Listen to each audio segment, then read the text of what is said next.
اگر میں نماز نہیں پڑھتا ہوں تو میں نے اپنے آپ کا نقصان کیا، اگر میں روزہ نہیں رکھتا ہوں تو میں نے اپنے آپ کا نقصان کیا، اگر میں تراویح نہیں پڑھتا ہوں تو میں نے اپنے آپ کا نقصان کیا، اگر میں جھوٹ بولتا ہوں تو میں نے اپنے آپ کا نقصان کیا، کسی اور کا نقصان نہیں ہوگا۔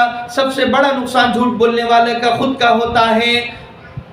تو لہٰذا یہاں پر فرمایا کہ وہ اپنے آپ کا نقصان کرتے ہیں۔ ایک شخص اللہ تبارک و تعالیٰ کے پاس پیش ہوگا، اللہ تبارک و تعالیٰ 99 رجسٹر اس کے گناہوں کے ہو گئے، مد نظری ہی اللہ تبارک و تعالیٰ کہے گا ایک رجسٹر پر جب وہ نظر رکھے گا تو ایک رجسٹر یعنی کہ النظری یعنی کہ آخری حد نگاہ، اس زمانے میں جتنا وہ دیکھ سکے گا تو اس کی نظر جہاں ختم ہوگی وہاں پر وہ رجسٹر ختم ہوگا، یعنی اتنا لمبا بھی ہوگا، چوڑا بھی ہوگا اور بھرا ہوا ہوگا گناہوں سے۔ ایک رجسٹر، ایسے 99 رجسٹر اس کے گناہوں کے ہو گئے، اور وہ اللہ تبارک و تعالیٰ ہر گناہ کو پڑھ کر سنائے گا اسے۔ دو فرشتے لگائے ہوئے ہوں گے، ایک دائیں سے اور ایک بائیں سے، اور دو بادل آ جائے گے۔ امت محمدیہ کرم کا معاملہ اللہ کرے گا۔ اللہ کے نبی صلی اللہ علیہ وسلم نے کہا تھا اے اللہ میری امت کو رسوا نہ کرنا، میری امت کو ذلیل نہ کرنا، اے اللہ میری امت کا حساب پردے میں لینا۔ واہ کیا فکر تھی اس امت کی! اگر اللہ دوسری قوموں کے سامنے ہمارا حساب لیتا تو دوسری قومیں بنی اسرائیل کے یہودی کہتے ہم تو سمجھ رہے تھے کہ ہم ہی سب سے بڑے گناہ گار ہیں، ہمیں تو پتہ ہی نہیں تھا کہ تم ہمارے استاد ہو۔ عیسائی کہتے ہم تو سمجھ رہے تھے کہ ہم نے ہی ہمارے نبی کی سب سے زیادہ نافرمانی کی، اگر ہمیں پتا ہوتا کہ ہمارے بعد تمہارے جیسے لوگ ہوگے تو پھر تو ہمیں بڑی تسلی ہوتی۔ سب سے پہلے امت محمدیہ کا حساب ہوگا، حالانکہ سب سے آخر میں آئی ہے۔ حساب اس لیے ہوگا اس امت کا کہ اللہ تبارک و تعالیٰ بادلوں سے اس امت کو گھیر دے گا، تمام بادل اس امت کو گھیر لیں گے، اور ہر انسان کا بادل الگ ہوگا، اوپر سے نیچے سے دائیں سے بائیں سے آگے سے پیچھے سے، ہر ایک شخص کو بادل گھیرے ہوئے ہوگا۔ اور جب فیصلہ ہوگا ہر شخص کا تو اس کا نام پکارا جائے گا۔ کچھ لوگوں کے نام بلند آواز سے پکارے جائے، کچھ کے دھیرے سے۔ تو حضرت عبداللہ بن عمر نے اللہ کے نبی سے سوال کیا، اللہ کے نبی سمجھ میں نہیں آیا کسی کا بلند آواز کسی کا دھیرے سے؟ تو اللہ کے نبی نے کہا کہ عبداللہ بن عمر کہ جن کے نیکیاں زیادہ ہوگے ان کا اعلان زوردار ہوگا، اور فخریہ انداز میں اللہ اعلان کرے گا، فخریہ انداز میں اللہ اعلان کرے گا کہ فلاں کا بیٹا سن لو کہ اس کے نیکیاں زیادہ ہے، گناہ کم ہے، وہ کامیاب ہوگا، ہمیشہ ہمیشہ کی جنت اسے انعام و اکرام و اعزاز میں دے دی گئی۔ تو یہ خوشی سے اعلان ہوگا۔ اور پھر عبداللہ بن عمر کہنے لگے وہ جو دھیرے ہوگا وہ کس کا؟ تو اللہ کے نبی نے کہا جس کے گناہ زیادہ ہو گئے اس امت کے، اللہ تبارک و تعالیٰ اس کا اعلان ہی نہیں کرے گا، اس کے گناہوں اس کے کان میں اس کا نام لیا جائے گا کہ اب تمہاری باری ہے، تم چل کر آؤ۔ تو لہذا اب اس کا حساب ہوگا۔ تو وہ جب گناہگار آدمی ہوگا اس کا حساب ہوگا، جس کے 99 رجسٹر ہو گئے، میں اس کا بیان کر رہا ہوں ابھی، جس کے 99 رجسٹر ہو گئے اور بڑا بڑا رجسٹر ہوگا گناہوں سے بھرا ہوا، جب اللہ پردے میں اس کا حساب لے گا تو اللہ تبارک و تعالیٰ کہے گا یاد ہے فلاں وقت میں تو نے چوری کی، فلاں وقت میں زنا کیا، فلاں وقت میں جھوٹ بولا، فلاں تو نے غیبت کی، یاد ہے میری بندی رمضان کا موقع تھا تو نے چغلی اور غیبت کی، اور تو نے جھوٹ بولا، اور تو نے دھوکہ دیا، اور تو نے شوہر سے منہ زوری کی، اور تو نے ماں باپ کی نافرمانی کی، یاد ہے تجھے، یاد ہے تجھے، اذکر کذا و کذا، اذکر کذا و کذا، اذکر کذا و کذا۔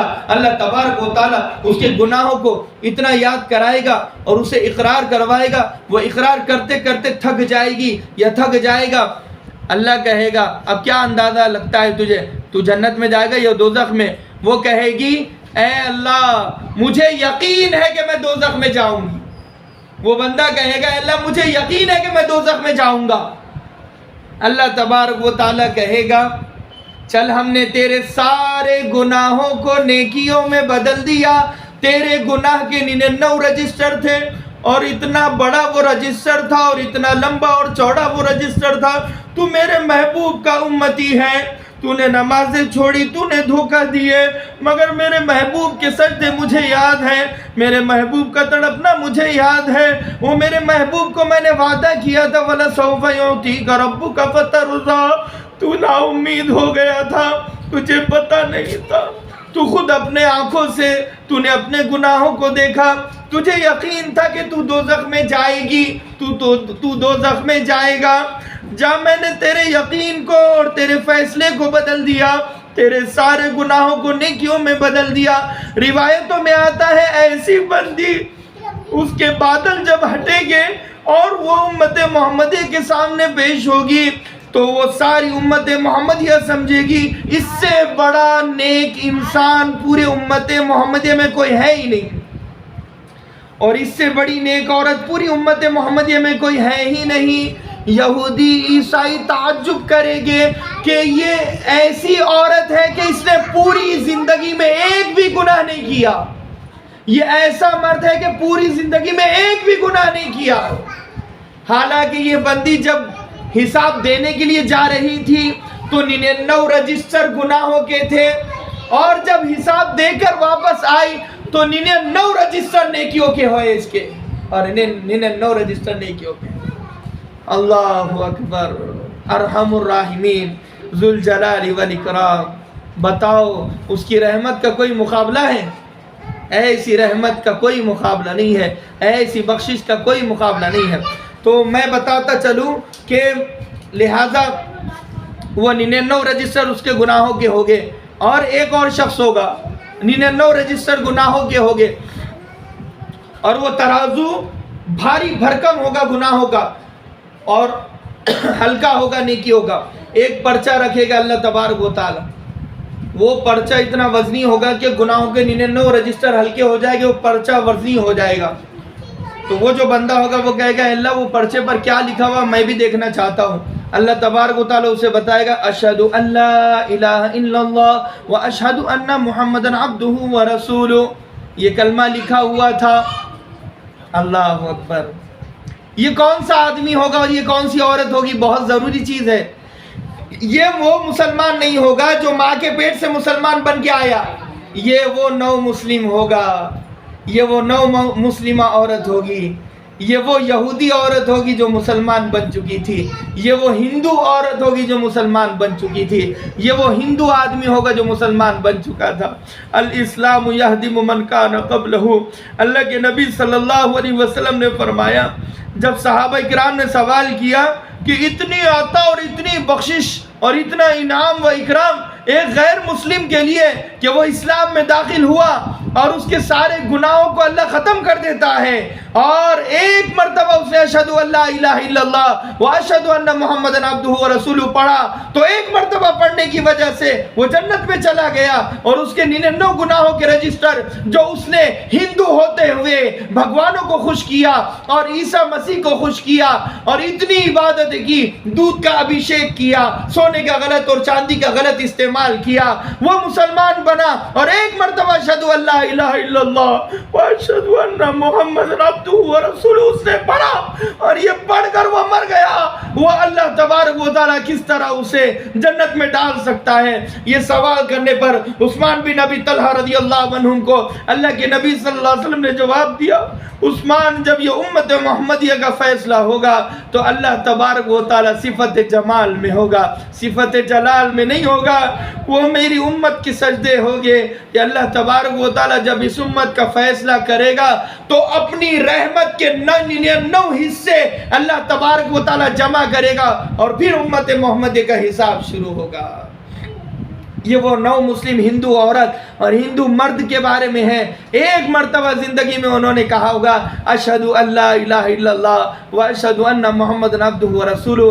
اللہ وہ ہندو عورت کو جو مسلمان بن چکی تھی مرنے سے پہلے ایسا جنت میں پہنچائے گا۔ بتاؤ اگر وہ جنت میں چلے جائے اور ہم مسلمان گھرانے میں پیدا ہو کر دوزخ میں چلے جائے تو ہم سے بڑا محروم شخص کوئی نہیں ہوگا۔ تو فرمایا کہ جن کا ترازو ہلکا ہو گیا گناہ زیادہ ہو گئے تو انہوں نے اپنے آپ پر ظلم کیا اور آیتوں کے ساتھ ناانصافی کی. وَلَقَدْ مَكَّنَّاكُمْ فِي الْأَرْضِ، اور ہم نے تمہیں زمین میں ٹھکانہ دیا، یعنی تمہیں گھر دیا، تمہیں ہندوستان میں رہنے کی جگہ دی، ناندیڑ میں رہنے کی جگہ دی، اور تمہیں ہم نے زمین کے ٹکڑے میں ایک گھر دیا، ایک ٹھکانہ دیا.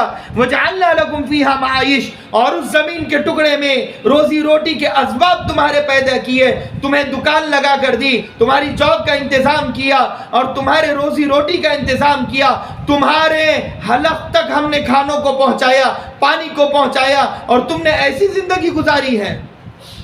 ہمارے نبی کے صحابہ نے کانٹے چبائے ہیں.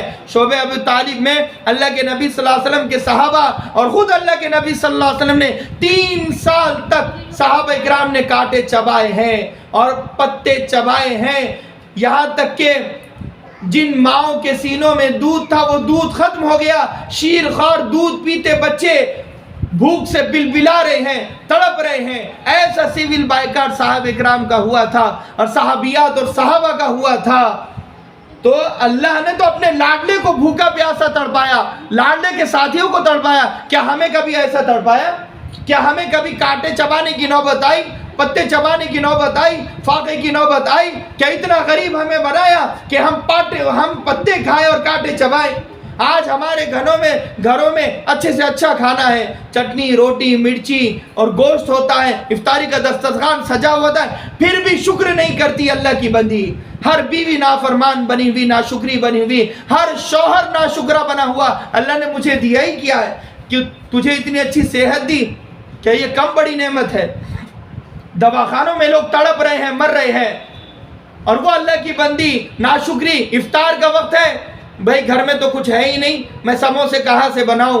گھر میں تو کھجور نہیں ہے، گھر میں تو چاول نہیں ہے، گھر میں تو گوشت نہیں ہے، گھر میں دہی نہیں ہے، گھر میں روٹی نہیں ہے. کیا ہوا اگر گھر میں کچھ نہیں ہے؟